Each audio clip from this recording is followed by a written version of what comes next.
Whoa, we have a lot to unpack this episode. Like, dang, man, they just shoved it all in there, man. We had multiple stories going on, man. At first, I thought we'd have a little conversation going on with Horo and Choco Love, but nope. It wasn't even about them. They show up a couple, like 2 minutes, they out, they gone. It had nothing to do with them this episode. We had like what, three plots going on, pretty much. Three plots tops, and that was between Yo, Hal, and Lady Jane, pretty much.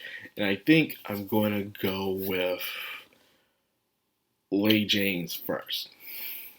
Lady Jane and Hal's pretty much cohorse together. You know, they really do show a reflection of you you get what you give, pretty much. You know, what you put out into the universe, it will give back to you. Sometimes double or whatever it feels like. You know, there's always those old sayings and proverbs, which I cannot remember, but they're there somewhere in my head about, what goes around comes around, all those sayings. And that exactly happened with Lady Jane. Since the X-Laws, Marco himself feels more relaxed. He's not as uptight like he usually is within the series.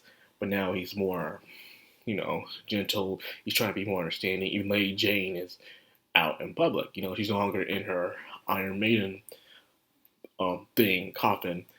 Where I never knew what that thing was really called. I just called it the Iron Maiden itself. So she's not in that usually. And even coercing with other people ever since the truth has been exposed about the X-Laws. So they're just going on their business, deciding what to do now.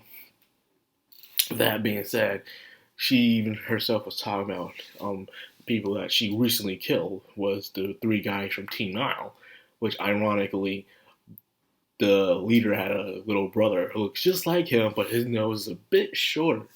And you can actually tell if you go back to the previous chapters or the episodes, the younger brother's nose is smaller than the older brother's nose. Believe it or not. Like, wow, that's some good detail right there. Well, with that being said, as she did say, that I wonder if someone was mourning for them, the one just mourning for them, getting revenge. And this is what makes them, what you asked that question, what makes them any different from Lord Hal? Think about it. You went in, you just kill people for your own self-righteousness, your own justification. And of course, just like how people in the X-Laws were after Lord Hal, of course, other people that the X-Laws have killed will go after them as well.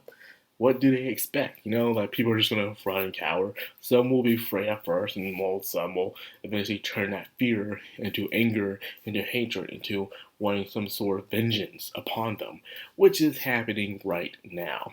Marco just got KO'd right at the start, and I don't think Lady Jane, who can easily destroy this guy, I don't think she wants to. She's going through what Ren is going through, where Ren realized he screwed up, he wants to do better, he wants to change. But when he met someone who wanted revenge for killing their older brother, he froze. He realizes, what can he do?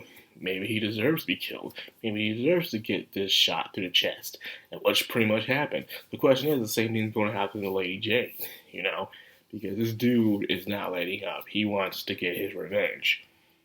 Then you have the plot with Lord Hal, where pretty much he's there thinking about Horo and what he went through.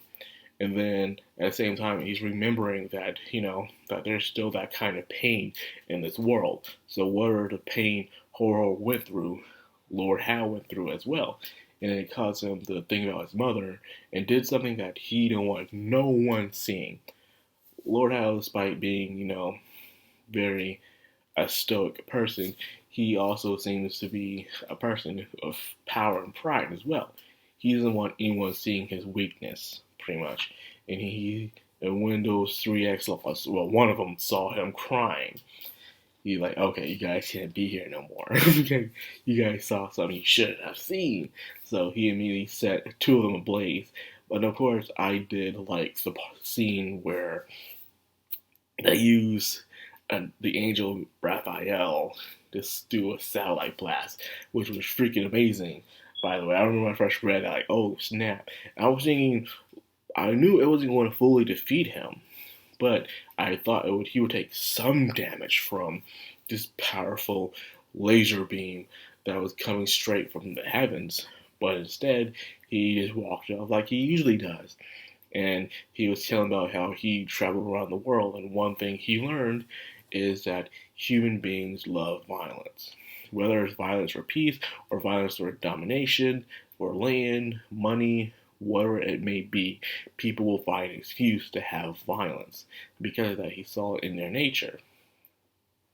And he would usually commend John for what he would do, is something like that he loves about people doing what it takes to get what they want. But however, he's not in the mood. So he's centering his ass, not only centering his body, but his soul. Even saying that even if you're so worried to go to the afterlife, there's no one there for you anyway. So that's insult to injury right there. Like, dang. And finally, we get to Yo's side of the story in this episode. You know, we get to see this Tati girl and how she's leader of this group who keeps talking about the five warriors. But what is the five warriors exactly? I'm guessing they have something to do with these elemental spirits. And they have chosen the ones. The opening already spoiled the five warriors for us, so we know who will the five warriors will be. But anyways, after seeing that beam of light and sensing the three souls Lord Howe has taken, she realizes it's too late for talk. They don't even have time to even fight. So instead of fighting Yo, she immediately kills him and sends him off to hell. Now imagine me as a kid reading this, and she says, "Don't worry, he's in hell now. He's safe. He's in hell now. He's safe." Imagine, I know it's not funny in real life, but you saw someone you die and the killer comes up to you and says, "It's alright now. He's in hell now. He's safe." Like, what? Like, I don't know how to feel about that. But of course, in Shaman King's world, and in some people's perspective in this world, hellish is a part of the stream of spirits that's like heaven's on top and hell is at the bottom, and there's a stream of spirits and realms that goes around and around. You know, people have different perspectives of it. Like, it goes around the planet, or just this one strong beam of spiritual energy.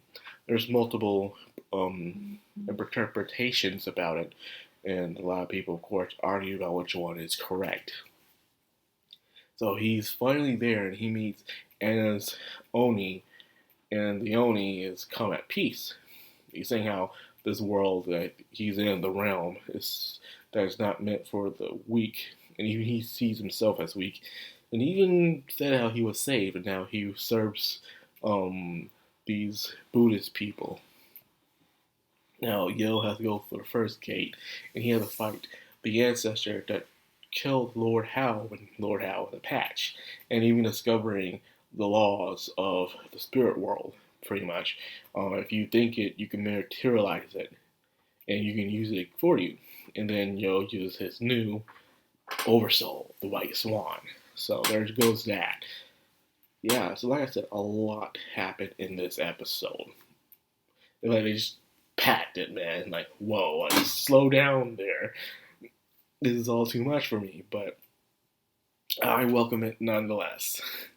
So anyway, it seems like things are really heating up now, and only got 11 episodes left, so we'll see how they will adapt this. A lot of people say that they're rushing it, which I do, but still not as a bad adaptation as I've seen from others. Still not bad. But either way, I'm still excited. So yeah, that's all I got for this video.